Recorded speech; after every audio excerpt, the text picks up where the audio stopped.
हाय friends, best business NB channel पर आप सभी का स्वागत है। आज के वीडियो में हम आपको HTC 1000, जी हाँ दोस्तों, HTC 1000 कंट्रोलर की सेटिंग आप कैसे कर सकते हो, इसका कैलिब्रेशन कैसे सेट किया जाता है और इसके कनेक्शन कैसे करते हैं, ये सभी जानकारी वीडियो में देने वाले। इसीलिए आप इस वीडियो को पूरा अंत तक ज़रूर देखना। जैसा कि आप सभी लोगों को पता है, HTC 1000 AC कंट्रोलर है। इसका इस्तेमाल हम ब्रूडिंग में भी कर सकते हैं और इंक्यूबेटर में भी, जहाँ पे भी आपको टेम्परेचर मैनेज करने की ज़रूरत है वहाँ पे इसका इस्तेमाल किया जाता है। ये पूरी तरह से AC कंट्रोलर है, इसलिए मैं इसको बिजली का 220 वोल्ट डायरेक्ट AC सप्लाई दे रहा हूँ। दोस्तों ये देखिए, ये चालू हो चुका है। अब इसके अंदर सेटिंग करने के लिए सबसे पहले तो अभी थोड़ा ये झिलमिल करेगा, क्लियर आपको दिखेगा नहीं। तो कंट्रोलर को 4 बटन है, आप देख सकते हो। ऑन ऑफ की बटन है, सेटिंग की बटन है, अप डाउन की बटन है। अब इसके अंदर क्या सेट है ये चेक करने के लिए आप अप वाली डाउन बटन का इस्तेमाल कर सकते हो। अभी फिलहाल चेक करने के लिए मैं ऊपर के अप वाली बटन को दबाऊंगा। देखिए 10 डिग्री सेल्सियस टेम्परेचर सेट है। डाउन में देखूंगा तो डिफरेंस उसका 3 डिग्री सेल्सियस का सेट है। सेटिंग करने के लिए आपको क्या करना पड़ेगा, सेट वाली बटन को लॉन्ग प्रेस करके रखना पड़ेगा तो F1 खुलेगा। F1 के अंदर जाने के लिए फिर से आपको सेट वाली बटन को दबाना पड़ेगा। आप F1 के अंदर जाएंगे, फिर F1 के अंदर अपन टेम्परेचर की सेटिंग करेंगे अप और डाउन से। लेकिन अप डाउन बटन का इस्तेमाल करते समय आपको सेट वाली बटन को दबा के ही रखना है। तो चलो मैं आपको अभी सेटिंग करके बता दूं। लेकिन मैं आपको बता दूं कि ये जो भी प्रोसेस है बहुत फास्ट करनी होती है, क्योंकि नहीं तो फिर वो सेटिंग चले जाता है। जी हाँ, जैसे सेट वाली बटन को मैंने लॉन्ग प्रेस करके रखा, F1 खुल गया, फिर से सेट वाली बटन को दबाऊंगा, फिर से सेट वाली बटन को दबा के रखूंगा और ये ऑफ वाली बटन से मैं इसका टेम्परेचर बढ़ाऊंगा। जी हाँ, ये देखिए 37.7 मुझे अभी सेट करना है। ये देखिए टेम्परेचर सेट हो रहा है, बढ़ते जा रहा है।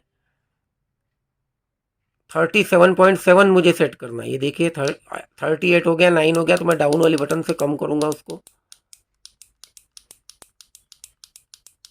मैंने सेट वाली बटन दबा के ही रखा हुआ है।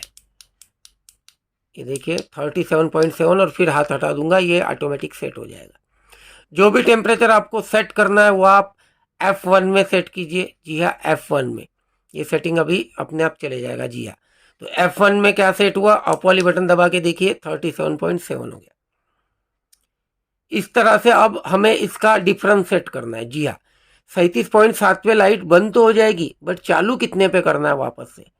तो सेट वाली बटन को मैं लॉन्ग प्रेस करके रखूंगा, F1 आ गया, अप वाली बटन से F2 में जाऊंगा, सेट वाली बटन को दबाऊंगा, ये डिफरेंस आ गया। फिर इसको कम करने के लिए मैं सेट वाली बटन दबा के डाउन वाली बटन से इसका 0.5 टेम्परेचर, 0.5, जी हाँ 0.5 में इसका टेम्परेचर डिफरेंस सेट करूंगा। जी हाँ, हाथ हटा दूंगा, इसके अंदर टेम्परेचर और डिफरेंस दोनों सेट हो गए। जी हाँ दोस्तों, अभी ये सेटिंग चली गई। ये देखिए टेम्परेचर सेट हुआ 37.7 और डिफरेंस सेट हुआ 0.5।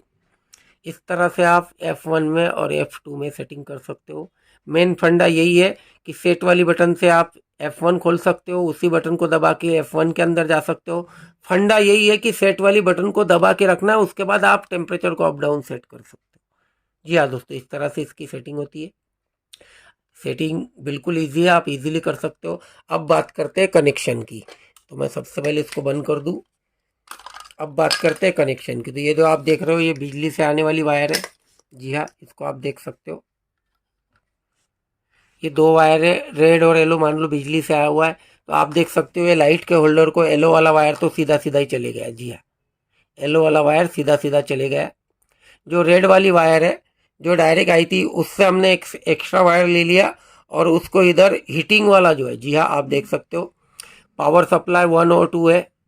1 और 2 पावर सप्लाई है। जी हाँ, 3 और 4 सेंसर की वायर लगी होती है। हीटिंग के लिए अगर यूज़ कर रहे हो तो 5-6 का इस्तेमाल करो। फैन वगैरह कूलिंग में यूज़ करोगे तो 7-8 का इस्तेमाल करो। अभी तो मैं इसके बारे में नहीं बता रहा हूँ, बट इसके बारे में बता रहा हूँ। तो आप देख सकते हो, एक में से रेड वाली वायर लिया मैंने और वही रेड वाली वायर को सीधा सीधा इधर 5 वाले सॉकेट में डाल दिया। जी हाँ, 5 नंबर के सॉकेट में डाल दिया। ये 5 और 6 स्विच की तरह काम करता है। ये रिले के कट पॉइंट है, तो हमने 5 में एक वायर डाल दिया और 6 में से लेके सीधा सीधा वो लाइट की तरफ गई हुई है। जी हाँ, इस तरह से नॉर्मल इसका कनेक्शन है दोस्तों। आप इसका सीधा सीधा कनेक्शन समझने के लिए मैं आपको डायग्राम बता दूं। मान लो ये आपका HTC 1000 कंट्रोलर है। ये एक और दो, एक और ये दो, ये तो अपना सीधा सीधा पावर सप्लाई हो गया। जी हाँ, पावर हो गया। 3 और 4 तो सीधा सीधा सेंसर जाएगा, सेंसर जाएगा 3 4। अब अपने को 5 नंबर, 6 नंबर, 7 नंबर और 8 नंबर ये इसमें कनेक्शन होते हैं। तो मान लो ये आपका बोर्ड है, इसमें से एक वायर आ जाएगी, इसमें से एक वायर आ जाएगी, ये कंट्रोलर चालू हो जाएगा। अब मान लो ये आपका बोर्ड में से आप फिर से कनेक्शन ले रहे हो, ये आपका लाइट है। जी हाँ, ये आपका लाइट है। सीधा सीधा सिंपल कनेक्शन बताऊंगा। बोर्ड में से आने वाली एक वायर डायरेक्ट लाइट को जाएगी, बोर्ड में से आने वाली दूसरी वायर सीधा सीधा आप 6 में डालो या 5 में डालो। 6 में डालोगे तो 5 से निकाल लेना, लाइट को दे देना। 5 में डालोगे तो 6 से निकल के लाइट को दे देना। सीधा सीधा फंडा है। अब आप इस तरह से भी वायरिंग कर सकते हो या फिर सीधा सीधा कंट्रोलर के थ्रू भी वायरिंग कर सकते हो। जी हाँ दोस्तों, आपका वायरिंग कंप्लीट हो जाएगा। इस तरह से आप इस कंट्रोलर को यूज़ कर सकते हो। अब मैं इसको फिर से ऑन कर दूँ और आपको ये बता दूँ कि ये काम कर रहा है कि नहीं कर रहा है, चेक करके बता दूँ। तो इसके अंदर मैं एक लाइट लगा लेता हूँ। ये देखिए, मैं होल्डर में लाइट फंसा दिया है। अभी इसकी रोशनी आएगी करके मैं इसकी रोशनी बंद करने के लिए ये प्लेट का इस्तेमाल करता हूँ। और अभी आप देख सकते हो इसका जो टेम्परेचर है वो है 31 डिग्री सेल्सियस। जैसे मैं सेंसर लाइट के पास लेके जाऊंगा, आप देख सकते हो टेम्परेचर बढ़ते जा रहा है।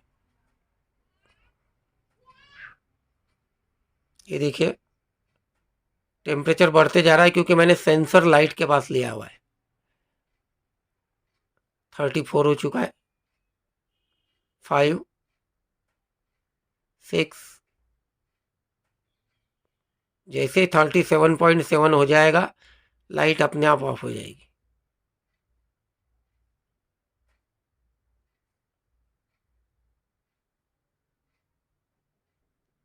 ये देखिए 31 32 37.4 5 6। ये देखिए 7 पे लाइट ऑफ हो चुकी है। जैसे आप टेम्परेचर 37.2 पे आएगा, लाइट फिर से चालू हो जाएगी। जी हाँ, ये देखिए इस तरह से ये वर्क करता है दोस्तों। आप इसका इस्तेमाल कहीं भी कर सकते हो। ये HTC 1000 हाई क्वालिटी कंट्रोलर है। अगर आपको इसे परचेस करना है तो आप वीडियो में दिए हुए नंबर पर सुबह 10 बजे से लेकर शाम को 6 बजे तक कभी भी कॉल कर सकते हो। हम ऑल इंडिया होम डिलीवरी करवाते हैं। हमारे पास कैश ऑन डिलीवरी भी अवेलेबल है। जी हाँ, ऑनलाइन से हमारा रेट कभी कभी कोई स्पेयर पार्ट में महंगा होता है। उसका रीज़न यही होता है कि मैं ब्रांडेड चीज़ें ही, हाई क्वालिटी चीज़ें ही यूज़ करता हूँ। लो क्वालिटी मटेरियल हमारे पास मिलता ही नहीं, ना के बराबर मिलता है। अगर आपको परचेस करना है तो आप हमें कॉल करके ऑर्डर कर सकते हो। आपको ये हमारी वीडियो कैसी लगी कमेंट में ज़रूर बताना। वीडियो पसंद आई हो तो वीडियो को लाइक करके अपने ज़रूरतमंद दोस्तों में शेयर ज़रूर कीजिएगा। आप सभी मित्रों का धन्यवाद।